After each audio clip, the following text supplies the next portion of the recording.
Ahora estás escuchando Podcast Agricultura.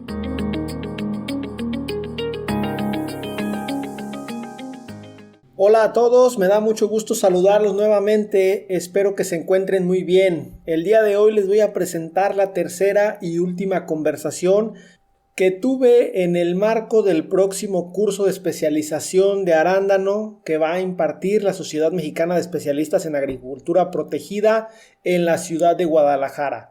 Y en esta ocasión voy a platicar con Antonio Acedo, quien forma parte del equipo técnico de la empresa Projar. Pero antes de pasar al contenido, en esta ocasión le quiero enviar un fuerte saludo a mi amigo Víctor Romero de Aldea Verde y de Global AgroTrade Advisors, quien me ha ayudado justamente a tener conversaciones con la gente de estas dos empresas. También quiero enviarle un fuerte saludo a Pamela Vargas, quien es Food Safety Training Auditor en Normex y quien ya ha estado con nosotros aquí en el podcast. Y también, por último, pero no menos importante, a mi amigo Hugo Rangel de Agro 21 y quien actualmente hace un estupendo trabajo en la comunicación para el sector rural a través de su periódico y a través de su programa de radio.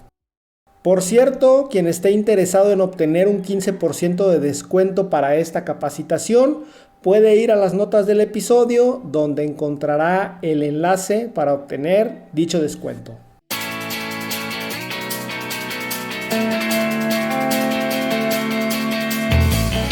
Nos acompaña Antonio Acedo de la empresa Projar, con quien vamos a platicar sobre el tema estrategias de riego en cultivos hidropónicos como el arándano.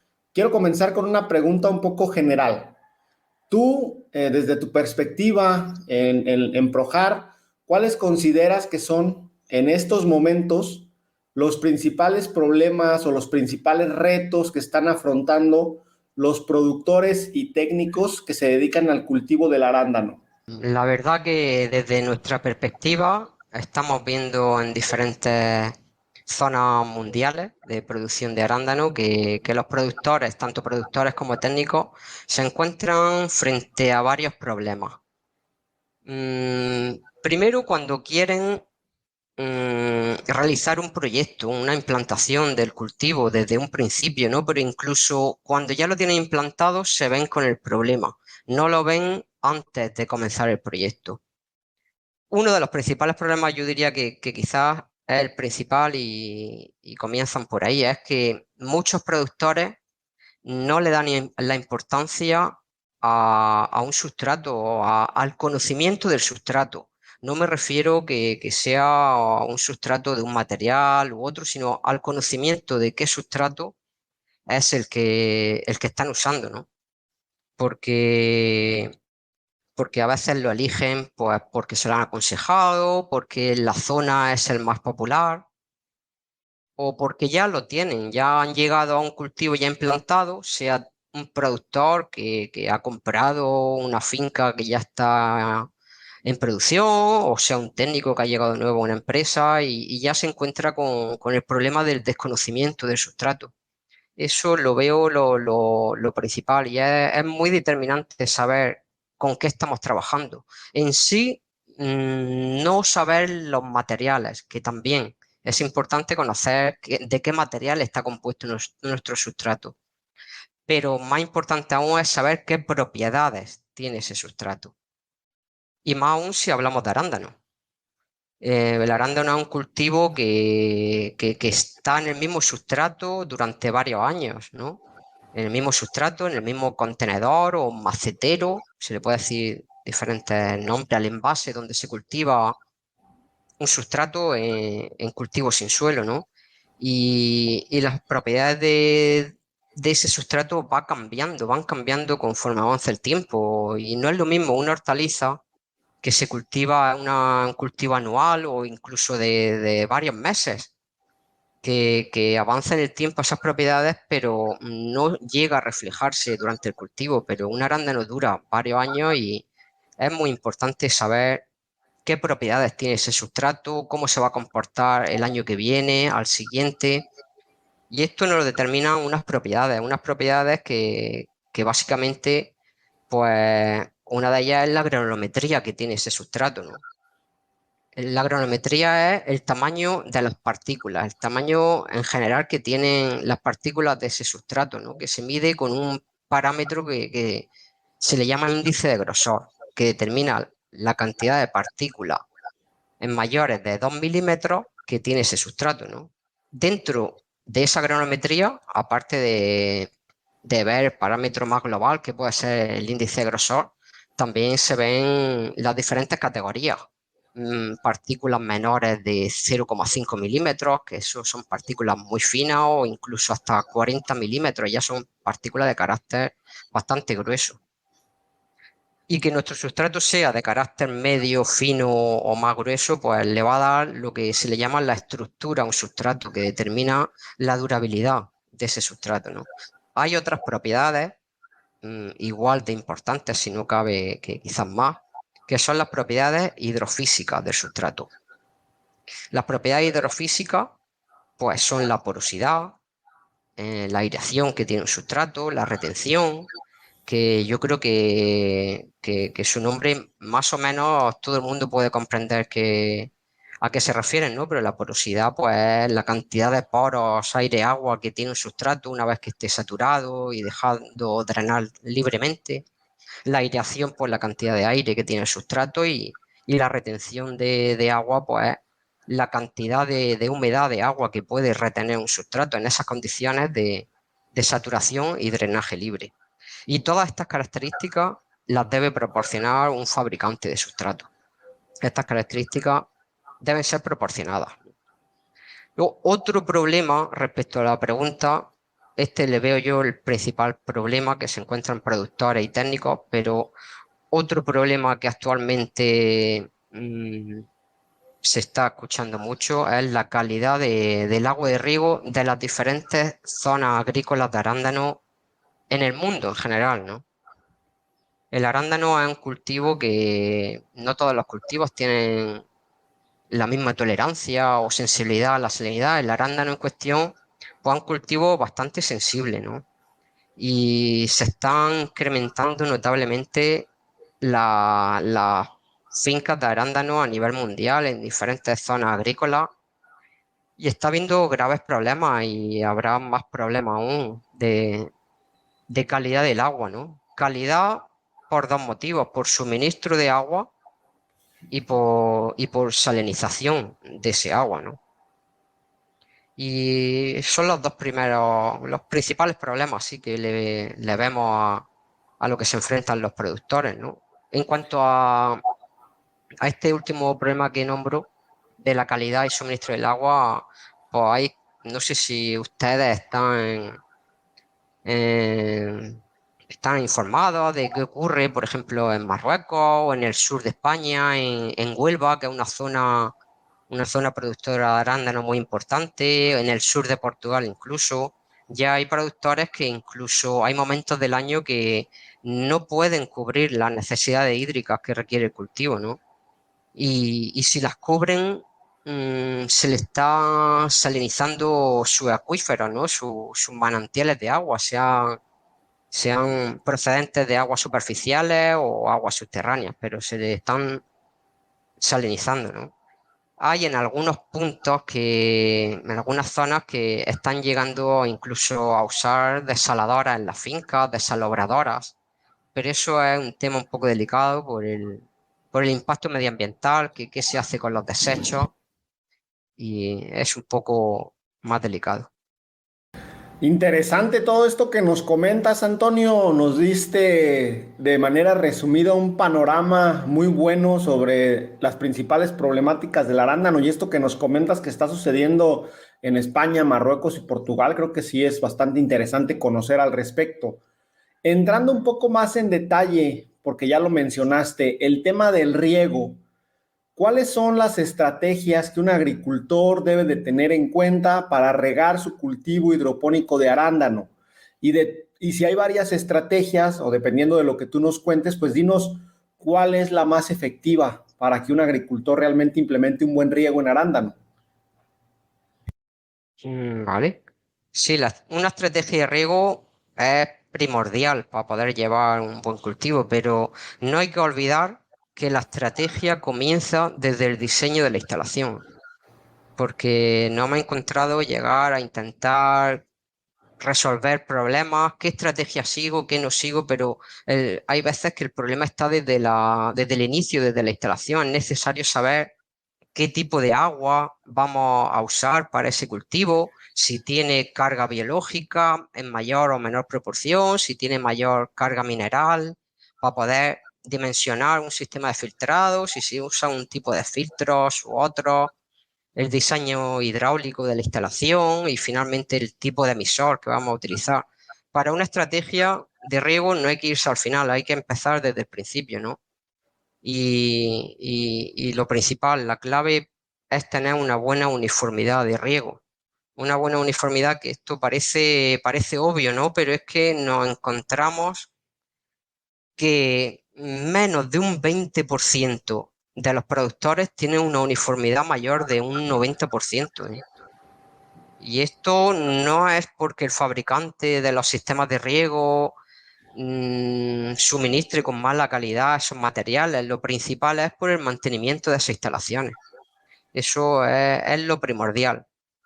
Y bueno, partiendo que, que hay que tener un sistema de riego en condiciones adecuadas y mantenerlo, en el caso específico del arándano, es necesario mantener una humedad estable durante el periodo del día en el que estamos regando, ¿no?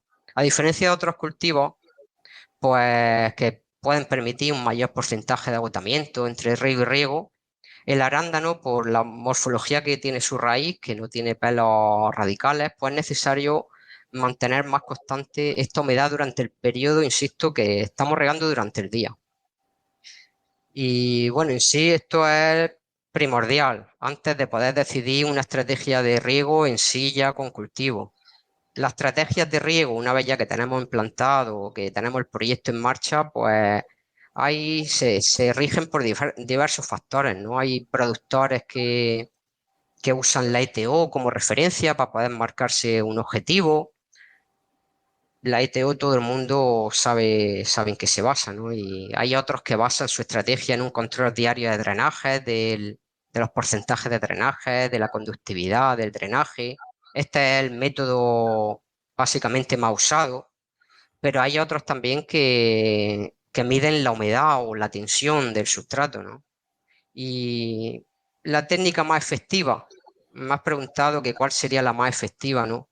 Pues yo Sí, diría que es saber valorar todas, ¿no? Es saber valorar todas las posibles variabilidades, todas las posibles observaciones que podamos hacer y de la transpiración del cultivo en función de cómo está transpirando la planta. Eso es lo principal, ¿no? Si tuviéramos unos sensores que midieran cuándo abre estomas, cuándo cierran, pues eso sería lo más exacto para cuando la planta tiene su requerimiento hídrico, ¿no? Pero no tenemos estos sensores a nivel comercial, ¿no? Me imagino que en investigación seguro que habrá, ¿no? sí, Pero lo más parecido a poder saber cuándo la planta está activa, cuándo está transpirando, es poder medir, pues, cuándo está absorbiendo agua por parte de las raíces, ¿no? Y esto sí es más medible. Saber cuándo la raíz ha comenzado a activarse, la planta en sí, cuando está activándose a través de la absorción de agua por parte de las raíces y cuándo ha dejado de transpirar, cuándo ha dejado de consumir agua, ¿no? Y luego, sabiendo cuándo la planta está activa, cuándo requiere mayor hidratación o menos, también hay que apoyarse en el control diario de los drenajes. Esto es imprescindible, ¿no? Porque no hemos encontrado en fincas que esto es obvio también, que es necesario controlarlo, pero no lo hacen de manera diaria, por despiste, por carga de trabajo, pero es imprescindible también tener un control diario de drenaje para saber si nos falta, nos sobra agua, por el porcentaje de drenaje, usar la conductividad del drenaje, por saber si tenemos que realizar un riego más, un riego menos, por tener la conductividad estable. Y en sí estos son los métodos. Decir que también nos encontramos muchas veces cuando nos preguntan sobre los drenajes, se ciegan en decir cuál es el drenaje ideal. No hay un porcentaje de drenaje ideal. No, es que en ciertos momentos puede ser un 20%, en ciertos momentos puede ser un 40%, pero no hay un porcentaje ideal. Lo que sí hay ideal es mantener una conductividad estable en el sustrato. Y esto es muy importante, ¿no? Y saber cómo regar para tener un porcentaje de drenaje que esté destinado a lavar esas sales que se van acumulando en el sustrato y así mantener una tendencia de conductividad estable, ¿no? Y en función de esa tendencia podremos decidir de un día para otro si necesitamos incrementar algún riego, disminuirlo. Por tanto, la mejor estrategia es conocer las propiedades del sustrato en el que trabajamos y es necesario conocerlas para poder elegir qué dotación vamos a usar, qué frecuencia es la más adecuada y conocer cuándo nuestro cultivo requiere ese riego, que eso pues lo va marcando la evolución de la absorción del agua por parte de las raíces durante el día y valorar esos drenajes diarios para poder realizar los cambios que necesite nuestro cultivo.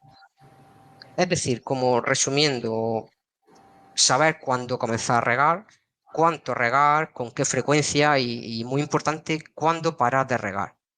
Esto es muy importante y no todo el mundo lo tiene en cuenta. ¿Cuándo parar de regar, no? Hay que darle la importancia que requiere porque hay que dejar de regar pues un poco antes que la planta pare su actividad, ¿no? No en pico máximo de transpiración, pero cuando ya la planta se está ralentizando, hay que decir, aquí paramos de regar, que la raíz siga trabajando, siga absorbiendo esa humedad, siga liberando poros que se llenan de aire. La raíz en ese momento está realizando un crecimiento espectacular. Es un momento que hay que aprovechar, ¿no? Es uno de los momentos del día de mayor crecimiento radicular, ¿no? Y esto de parar de regar, insisto que es muy importante porque parece algo fácil, dice sí, es normal, hay que saber cuándo parar, pero no todo el mundo sabe aceptar que es el momento de parar, ¿no? Es como en los humanos, ¿no? Nosotros hay estudios que está demostrado que no es bueno comer antes de irse a dormir, ¿no? Antes de parar nuestra actividad no es bueno. Es bueno comer cuando ya hemos ralentizado nuestra actividad, aunque aún no la hemos parado del todo, pero que hemos ralentizado nuestra actividad y decidimos su horario de comida, nuestro cuerpo asimila los nutrientes y ya nos metemos en reposo. Es un símil que puede ser similar en un cultivo. Mencionaste varios conceptos muy importantes, entre ellos cuándo regar, o sea, la frecuencia y cuánto regar, la cantidad. En este caso, Antonio, cuando tú llegas a una finca ya establecida con un cultivo de arándano hidropónico y ves que la cantidad y la frecuencia son erróneas, ¿qué es lo que le dices tú al agricultor para ajustar? ¿Cuáles son esos factores que influyen en que tú le des una recomendación más certera? Bueno, pues como hemos comentado anteriormente, lo principal, conocer nuestro sustrato, qué sustrato estamos usando. Una vez lo conocemos, sabemos sus propiedades hidrofísicas, sabemos qué capacidad de aireación tiene, qué capacidad de retención. Un sustrato con mayor capacidad de retención, pues requiere tener una frecuencia algo menor, pero riegos algo más largos que un sustrato que tenga mayor capacidad de aireación, que requiere riegos más cortos pero con mayor frecuencia. Según también se ve en la evolución del crecimiento radicular en el sustrato, se observa si tiene raíces en la parte media-baja, detectamos que está realizando riegos demasiado largos. Y luego, si, aunque no veamos las raíces, se puede estimar cuál sería la dotación que requiere ese sustrato, sabiendo el caudal que tienen sus goteros o emisores, no sé cómo lo nombran allá, el emisor de riego, ¿no? Sí, los Y el goteros. número goteros, igual que acá, el número de goteros que tiene cada contenedor o maceta. Y así se determina, ¿no? Luego hay unas fórmulas que se pueden usar, pero ya la experiencia también te va diciendo, saber qué tiempo según el gotero y el sustrato que está usándose, qué tiempo o cuál es la dotación para ese sustrato y tipo de emisor. Y en sí la misión de cada riego es que se estipula los minutos de cada riego para poder cubrir el agotamiento, ¿no? El agotamiento que se está produciendo en el sustrato. Un porcentaje de agotamiento del sustrato nos referimos a lo que ha consumido la planta entre riego y riego, ¿no? Y es lo que debemos de cubrir con esa dotación, ¿no? Primero, cubrir las necesidades del cultivo entre riego y riego, marcándole un porcentaje de agotamiento. Y luego también tenemos que adaptar y saber tener un porcentaje de drenaje, ¿no? Para el lavado de sales, ¿no? Que es como hemos comentado anteriormente, como un porcentaje que debemos estimar y tenemos que ponderar por nosotros mismos para poder mantener una conductividad eléctrica del sustrato estable, ¿no?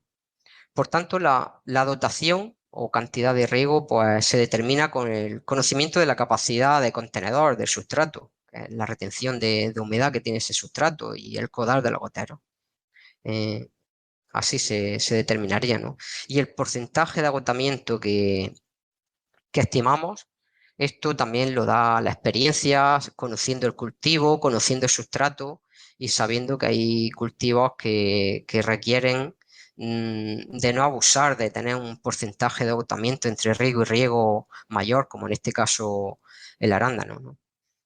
Y respecto a la dotación, otro error que comente mucha gente es ir cambiando la dotación conforme pasa, a lo mejor incluso entre los riegos del mismo día, ¿no? La dotación hay que mantenerla igual, ¿no? Si hemos decidido una dotación, a no ser que veamos que no hemos equivocado o que ha pasado un momento de la campaña, estamos en otro periodo y se considere que hay que cambiarla, pero hay que mantener una misma dotación de riego. Si detectamos que nuestro cultivo, ya sea por los drenajes o por los sensores que tengamos de humedad o que detectamos que requiere mayor hidratación, no es cambiar la dotación, es aumentar un riego. Si detectamos que requiere menor hidratación, pues disminuir un riego, ¿no? Es decir, la frecuencia, ¿no?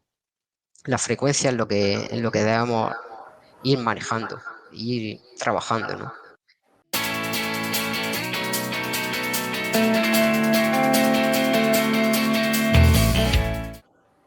Y en este sentido, Antonio, hablando de temas de riego para el cultivo de arándano en hidroponía, ¿existe alguna tecnología novedosa que se esté tratando de implementar para optimizar ese riego?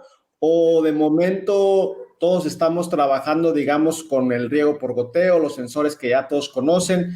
¿Hay algo nuevo que se esté visualizando a futuro? Bueno, tecnología hoy día hay bastantes, ¿no? El trabajar en un sustrato en suelo también recomendamos trabajar con tecnologías que la hay, ¿no? Pero en un sustrato es imprescindible trabajar con un mínimo de tecnologías que debemos saber cuándo comenzar a regar, ¿no? Y no tenemos sensores en los estomas, como hemos comentado anteriormente, ¿no? Entonces debemos saber a ojo, debe ser un productor, pero es que el arándano no es un cultivo que lleve 50 años, ¿no? Es un cultivo, vamos a decir, algo novedoso, ¿no? No se tiene tanta experiencia, un productor no puede tener una experiencia de mi arándano comienza a transpirar a esta hora. No, eso hay que tener tecnologías que te lo van diciendo, como hemos comentado, con la medición la observación de la humedad que hay en ese sustrato. Y de esa manera podemos determinar cuándo debemos comenzar a regar y cuándo terminar, ¿no? Y hay tecnologías, sí, los tensiómetros, que todo el mundo lo conoce. Los tensiómetros, pues son sensores que miden el potencial matricial a través en unidades de kilopascales. Eso te va diciendo qué resistencia existe entre el medio de cultivo y la raíz, ¿no? Es una ósmosis, ¿no? Ósmosis, como las plantas desalinizadoras. Es una ósmosis biológica. Y hay otros sensores también conocidos, son los sensores de porcentaje de humedad volumétrica, Ok. que miden el porcentaje de humedad en un sustrato, ¿no? Y esos sensores, todos los fabricantes, prácticamente los fabricantes profesionales, me refiero a sensores fabricantes que tienen esas tecnologías asociadas a aplicaciones, que se te envían de manera actualizada, instantánea, se envían a una aplicación vía móvil, lo puedes ver en el ordenador, pero en el teléfono celular muy ágil, instantáneo, te van haciendo gráficas por ejemplo, con los porcentajes de humedad, el inicio del riego es que te lo marca muy claro, ¿no? Durante la noche hasta el inicio del día, el porcentaje de humedad es estable, la planta no está consumiendo. Llega un momento de la mañana que depende de la estación del año en la que estemos, pero llega un momento que es entre 1 hora, 2 horas, justo después de la salida del sol, que marca un descenso, un pico, hay un cambio de pendiente en ese porcentaje de humedad y es justo el momento que la planta ha comenzado su actividad, ¿no? Ahí te marca el inicio del riego y desde el inicio del riego hasta la finalización, que depende del momento del año, pero pueden ser 3, 4 horas antes de que se vaya el sol, pues ahí debemos mantener en el cultivo de arándanos una humedad estable, ¿no? Marcar los riegos dándole, ahí se ven los porcentajes de agotamiento, cuánto está consumiendo nuestra planta según la humedad, según lo que está absorbiendo la raíz, ¿no? Y una cosa importante también respecto a estas dos tecnologías es que los tensiómetros pues miden la tensión matricial, ¿no? Y el sensor de humedad suele ir asociado a otros sensores que son el de conductividad eléctrica en el sustrato y el de temperatura de un sustrato, ¿no? Y la conductividad eléctrica podemos ir viendo también la evolución que va teniendo durante el día, intradía y conforme van pasando los días. Esta tendencia es muy importante, no en sí el valor que te vaya marcando esa conductividad, porque depende de dónde esté colocado el sensor, más cerca del gotero, algo más alejado, pero, pero la tendencia en sí es lo que te va marcando cómo, cuánto porcentaje de drenaje debemos destinar más o menos en función de si va ascendiendo o descendiendo. Eso es muy importante. Y en cuanto a tensiómetros, perdón que me vaya cambiando de una tecnología a otra. No, adelante. Es que si no se me olvide, me ha venido a la cabeza que en cuanto a tensiómetros, estamos hablando de cultivos sin suelo, ¿no? Lo que se llaman hidropónicos en sustrato. Y es necesario que no sean los mismos que los tensiómetros que se suelen usar en suelo. Deben ser de mayor precisión, que en el mercado ya hay Ok. bastantes fabricantes de tensiómetros de alta precisión para cultivo en hidropónico, ¿no? Y esta en sí sería lo básico en tecnología, asequible para cualquier productor profesional, digamos, que quiere producir bien. Es lo básico en cuanto a tecnología, con conexión al celular, ¿no? Luego ya a estas tecnologías se le pueden añadir mm, mayores, mayores ampliaciones, ¿no? También los fabricantes también apoyan y ofertan poder conectar estas tecnologías a nivel electrónico con nuestra máquina de riego, ¿no? Poder darle consignas respecto a cuándo comenzar un riego, hasta qué hora ponerle horarios. Aunque desde mi consejo, desde mi punto de vista, esto estaría muy bien, pero siempre con una supervisión humana, no dejar a la máquina que haga todo el trabajo ella, porque te despistas y lo dejas varios días y un trabajador, le da sin querer al sensor por cualquier motivo y te puedes encontrar con un problema si vas y ves dentro de unos días vas a la finca y puede haber un problema. Siempre hay que supervisar a la máquina, ¿no? Excelente, Antonio. Oye, pues nos has dado un panorama general muy interesante respecto a la producción de arándano desde el punto de vista, obviamente, de la estrategia del control de riego adecuada. ¿Algún comentario final que tengas para la audiencia, Antonio? Bueno, pues nada, que la agricultura en sí está en movimiento, no es algo que debamos decir que todo está estudiado, es observación y estar en contacto con la naturaleza, y la agricultura en sí pues es naturaleza, saber observarla, saber trabajar con ella e intentar aprovecharnos todo lo posible para poder sacar buenas producciones, pero no intentar dominarla porque no lo vamos a conseguir. Excelente. Muchas gracias por tu tiempo y disposición para esta conversación. Muchas gracias a ustedes y para mí ha sido un placer poder conversar con vosotros.